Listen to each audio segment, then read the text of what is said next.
Y ya estamos en contacto con nuestro primer invitado en el día de hoy, nada menos que el amigo ingeniero Miguel Ponce. Miguel, buenos días. Pero muy buenos días, Mario, alegría estar contigo, ¿eh? Igualmente, Miguel. Bueno, a mí me interesaba conocer, vos como presidente de la Comisión de Economía de la Unión Cívica Radical, el punto de vista de ustedes respecto a estos primeros pasos de Sergio Massa, envuelto en una enorme cantidad de condicionamientos que ya son heredados, por un lado, de la ineficacia, llamémosle, de Martín Guzmán por alcanzar objetivos a los cuales se había comprometido, por otro lado, el paso fugaz de Batakis, pero que tienen que ver con temas difíciles, por ejemplo, mantener el déficit fiscal en 2,5 puntos del PBI, cosa que prácticamente resulta muy, pero muy difícil de acá a fin de año lograr ese objetivo. Tratar el subsidio de las tarifas, incrementar las tasas de interés al mismo tiempo que reducir la emisión y bajar la inflación. En fin, toda una cantidad de cuestiones que parecen una combinación compleja, más difícil que el cubo con los cuadraditos de colores. ¿Y qué pensás de las habilidades de Sergio Massa para poder ordenar este sistema? Y no voy a utilizar otra palabra porque no sería muy lindo, pero este desorden generalizado en el cual estamos viviendo y que la población paga un precio muy alto, ¿no? En el marco de una inflación galopante, etcétera, por este desorden en el que vivimos. Total acuerdo, muy completa la descripción de las complejidades, ¿no?, que vos has traído. Es una agenda claramente complicada donde encima tiene que ocurrir esto en un momento en el cual como que todas las variables aparecen muy difíciles que confluyan hacia estadios más tranquilos o más previsibles, ¿no es cierto? Y como claramente hace rato lo venimos charlando contigo, aquí hay un tema político, ¿no es cierto?, que está generando que la economía reaccione como reacciona y que la política no logre dar respuestas, sino que al contrario ayude a incrementar esas incertidumbres que estamos hablando. ¿A qué nos referimos?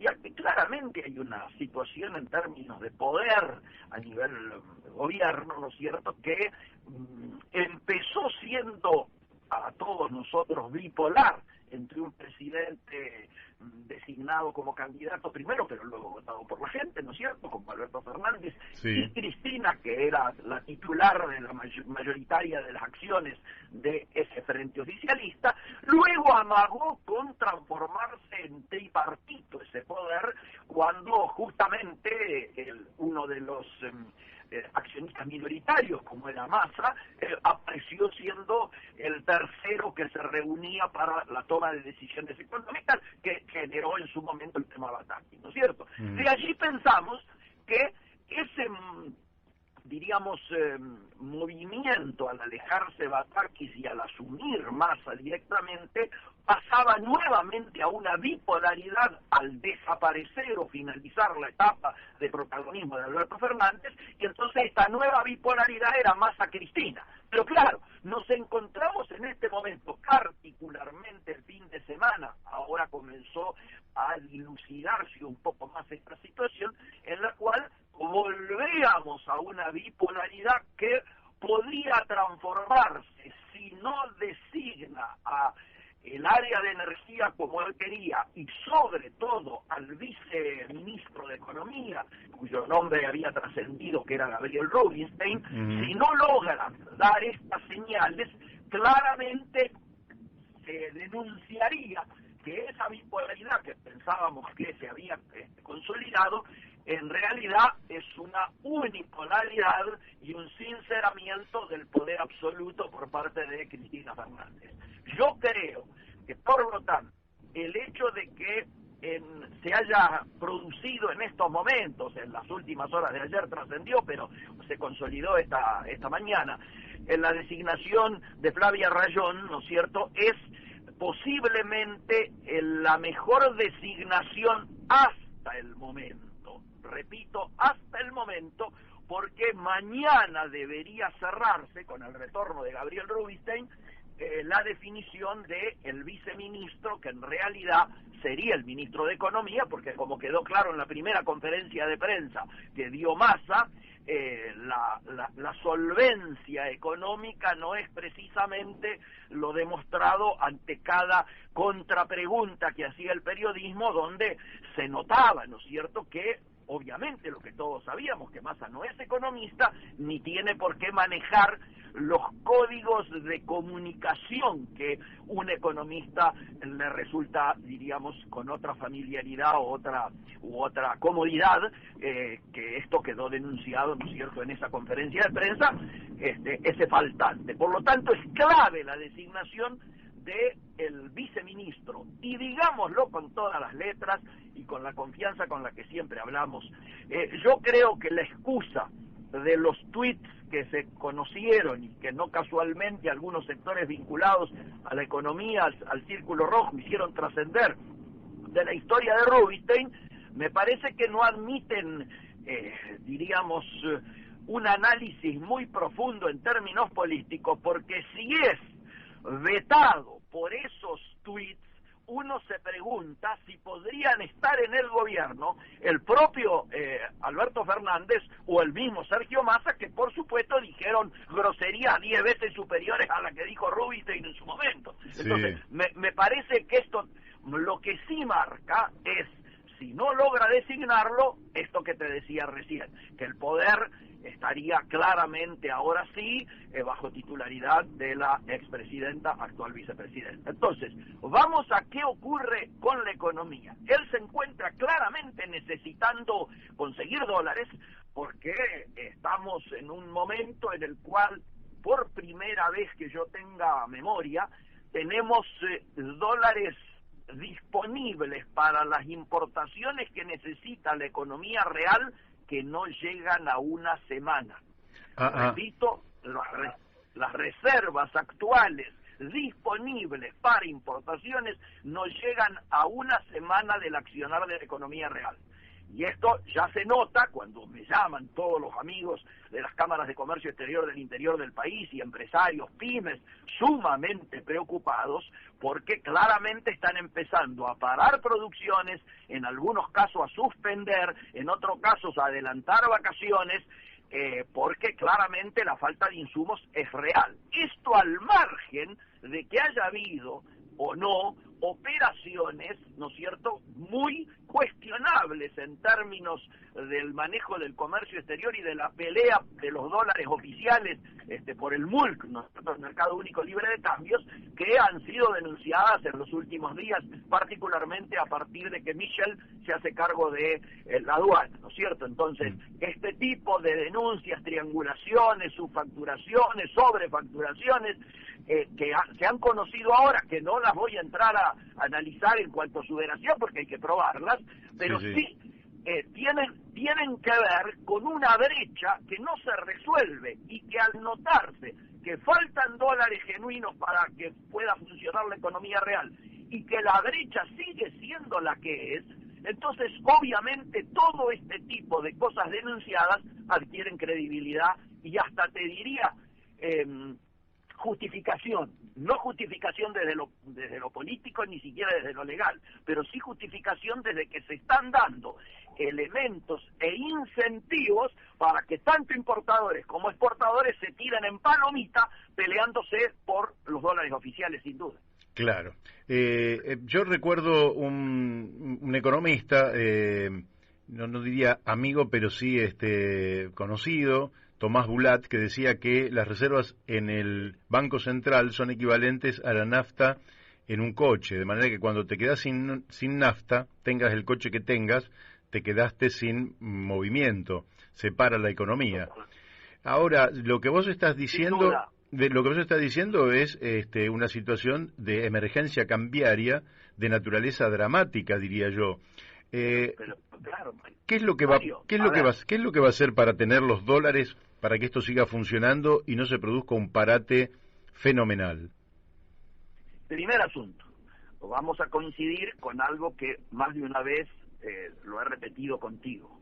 los únicos dólares genuinos que pueden considerarse como tal para la economía real son aquellos que provienen del saldo positivo de la balanza comercial. Correcto. Claro, esto que fue así durante tanto tiempo, inclusive hasta hace poco, por la cantidad de exportaciones que hay, ha sido, sin embargo, insuficiente para que puedan ser retenidos por parte del Banco Central. Y nos encontramos en una situación en la cual, ya sea por estas operaciones que están bajo estudio, ya sea porque muchos importadores, al no conseguir o al entender que iban a tardar menos en la obtención de los permisos, se largaron a presentar recursos de amparo, o esencialmente por el peso que tienen nuestras importaciones de energía, por la situación deficitaria en que nos encontramos, particularmente hasta septiembre, cuando termine de pasar el frío,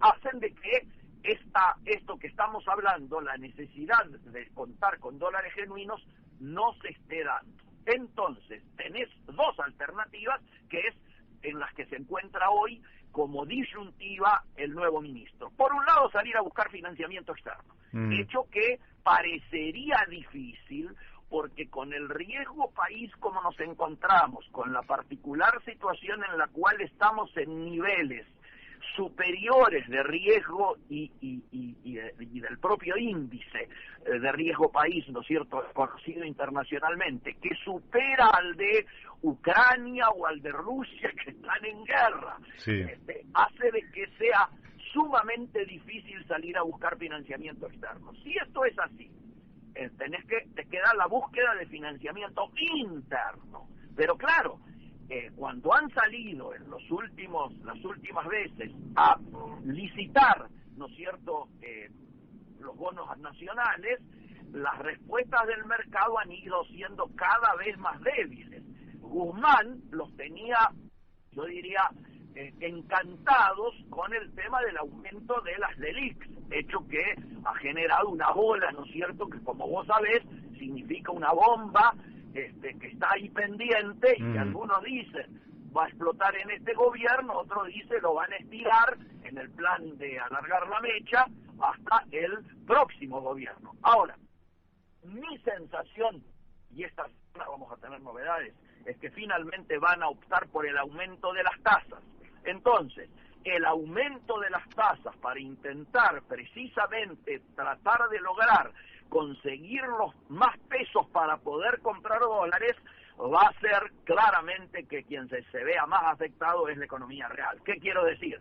El aumento de tasas que te garantiza la falta de crédito desde ya, pero esencialmente te consolidaría algo que ya se empezó a notar este fin de semana y que ya nos dice la gente de CABE en sus informes.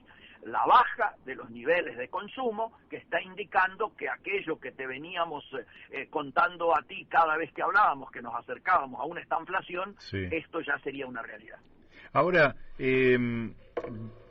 lógicamente que ahí mencionaste una de las bombas de tiempo, pero bueno, sí, se podría ir zafando con el aumento de las tasas de interés para retener esos pesos allí, sí, y que no se vuelquen a comprar dólares, porque entonces estallaría todo absolutamente por los aires.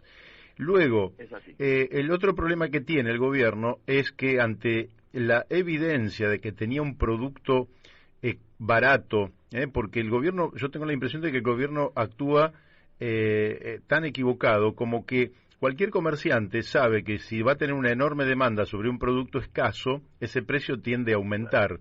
Y en cambio, cuando la gente se queda con las camisetas del invierno y no las quiere retener hasta la próxima temporada, las pone en oferta porque le sobran. Acá le faltan dólares al sistema y el gobierno lo mantiene barato. ¿Cómo hace ahora para ponerle un precio adecuado, que probablemente, según Orlando Ferreres, podría estar en el orden de los 200, 210 pesos, sin desatar un proceso inflacionario galopante? Es absolutamente, yo te diría, imposible, porque estás empezando, mejor dicho, antes de que llegara Massa, se había perdido claramente el control sobre este tema, y el proceso de aceleramiento de la crisis en la que nos encontrábamos hacía que el pass-through, es decir, el paso a precios del proceso devaluatorio de la moneda, fuera absolutamente acelerado y descontrolado. Claramente, si nosotros miramos algunos productos de la canasta familiar hoy, están muy por arriba de lo que sería la inflación anual hasta el momento. Sin embargo, claramente esto originó que al mirar la cara terrible del precipicio o del fondo del precipicio, intentaran frenar. ¿Cuál es mi mirada en relación a esto que se viene? Por un lado, que explica también por qué Cristina abandona el área de la Secretaría de Energía, porque así como se despegó del tema del acuerdo con el fondo, ¿no es cierto? Y votaron en contra, y renunció Máximo y todo lo que sabemos. Después, se despegó del tema de la guerra antiinflacionaria, lo hizo renunciar a Feletti, etcétera, y le tiró todo el fardo a Guzmán. Como no la bancó a Batakis y una propuesta que había surgido allí como situación de descarte ante los otros que no habían querido aceptar, pero también lo limaron, ahora ella está buscando también despegarse del tarifazo inminente con el tema tarifario, ¿no es cierto? Entonces, mi sensación es que ha abandonado esto. Ahora, ¿qué va a ocurrir? Yo creo que el gobierno, ni bien Massa logre definir el equipo económico y se sepa quién es el viceministro, además de dar a conocer, no ya como buenas intenciones, porque todavía todo lo que dijo en su primera conferencia de prensa no lo ha logrado hacer. Digo, los 7.000 millones, que eran los 5.000 de los exportadores, más los 2.000 que iba a conseguir de organismos internacionales, no han aparecido todavía, y mi mirada es que no van a aparecer, o por lo menos no en esa cantidad. Tal vez logre recaudar la mitad, pero no mucho más, y en función de la medida que le termine ofreciendo al campo. Para mí, a lo que se va, inmediatamente después de ordenar el equipo económico y de dar una señal de que él maneja, es que va a haber una convocatoria a un acuerdo de precios, tarifas y salarios. Necesariamente necesita que los salarios no queden, y las jubilaciones, pero sobre todo los salarios, los de las paritarias, no queden tan atrasados ni sigan perdiendo groseramente como están perdiendo frente a la inflación. Esta es mi sensación. Todavía no lo ha anunciado, pero para mí se marcha eso. Claro, el anuncio que iba a hacer sobre las jubilaciones y la compensación que iban a dar a los jubilados por lo que habían perdido motivo de la inflación, iba a ser para este miércoles 10 y lo postergó para el miércoles 17 de agosto. Quiere decir que es una señal. Claro. Te hago, te ocupo 5 minutos más. Por favor. Te pregunto por el comercio exterior. ¿Cómo estamos en la actualidad? Lógicamente que estamos atravesando, como vos bien dijiste, un mes de fuertes importaciones de combustibles, de energía, y eso genera un problema en la balanza comercial. Pero ¿se puede revertir esta situación en septiembre? Porque tampoco tenemos las mejores cosechas para esta época del año. ¿Cómo ves la balanza comercial para que tengamos superávit y de allí por lo menos tengamos algunos dólares genuinos que, diríamos, seducidos por el nuevo ministro, puedan volcarse justamente a incrementar las reservas del Banco Central? El gobierno va a lanzar, y está lanzando, va a anunciarlo, medidas explícitas para mejorar el tema exportador. Yo creo que aquí vamos, el hecho de que de Mendiguren esté en el área de producción, del área más vinculado a los temas industriales y a las manufacturas de origen industrial, el hecho de que Brasil haya dado una señal de mejora en su macro, lo cual garantizaría de que las importaciones de ellos, particularmente las que hacen a las MOI, a las manufacturas de origen industrial, que es nuestro principal destino de esas exportaciones, las que tienen valor agregado de Brasil, yo diría que garantizan que vamos a terminar el año con superávit. No el superávit que quisiéramos, pero sí vamos a terminar con un superávit que al caer la necesidad de importaciones de energía puede llegar a ser más evidente o más notorio. Igualmente va a depender todo de que la macro se ordene y de que nos alejemos lo antes posible de los peligros, ¿no es cierto?, de una hiperinflación, de los peligros de que las crisis cambiarias recurrentes que estamos teniendo no se transformen en crisis bancarias y haya corridas, y que haya un ordenamiento que vaya como adelantando que se llega a fin de año primero, hasta el momento del Mundial, donde en general en Argentina este tipo de cosas suelen actuar como bálsamo, por lo menos de los andariveles económicos, y luego ya el año que viene inmediatamente se abre el año con las PASO, las elecciones de gobernadores que se adelantan, etcétera, y me parece que al no haber esos requerimientos por el verano de energía tan notorios como los que está viendo ahora, la situación podría llegar a tranquilizarse, y entonces el famoso plan siga, llamarle la Molina hasta las elecciones, el plan de alargar la mecha, como hablan ellos, para que el tema explote al próximo gobierno, puede llegar a tener algún grado de posibilidades o probabilidades mayores. Acá, como siempre, Mario, los resultados son tres: o le va bien a Massa, o le va mal, y entonces esto que hablábamos recién, de corridas de cambiarias que se transforman en bancarias, hiperinflación, adelantamiento de elecciones, la gente en la calle, lo que ya conocemos del 2001, o empate. ¿Empate qué sería?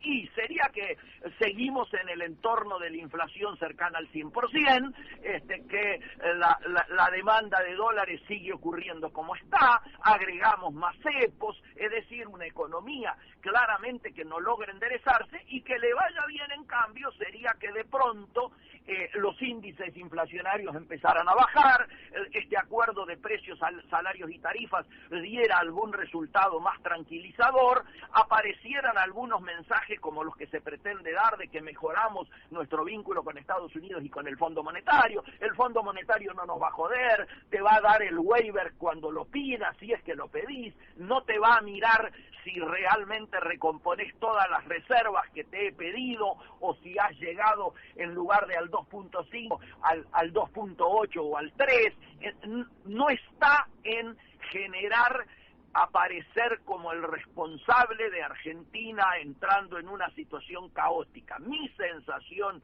es que estos tres escenarios tienen grados de probabilidad, diríamos, asociados.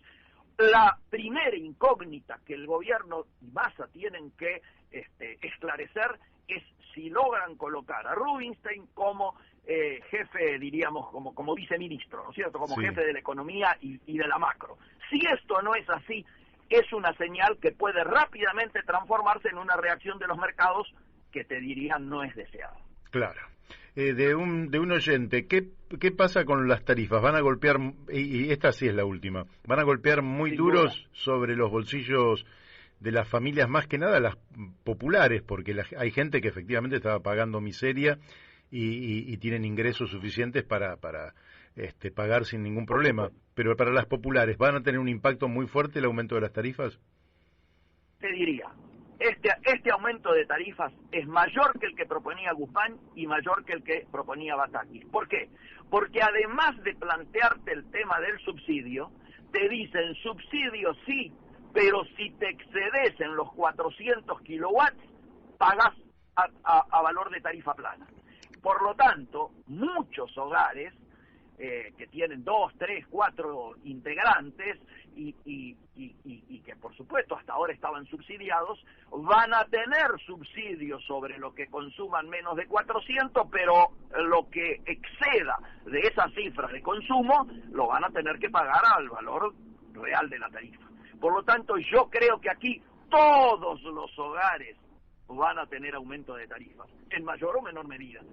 De esto es de lo que se quiere separar Cristina y la Cámpora en estos momentos, y por eso entregan el área. Claro. Bueno, pero la realidad siempre es la única verdad. De manera tal que uno no, aunque la frase es al revés, pero lo que alguien quiere hacer no tiene mucho sentido. La realidad es una y hay que asumirla en plenitud.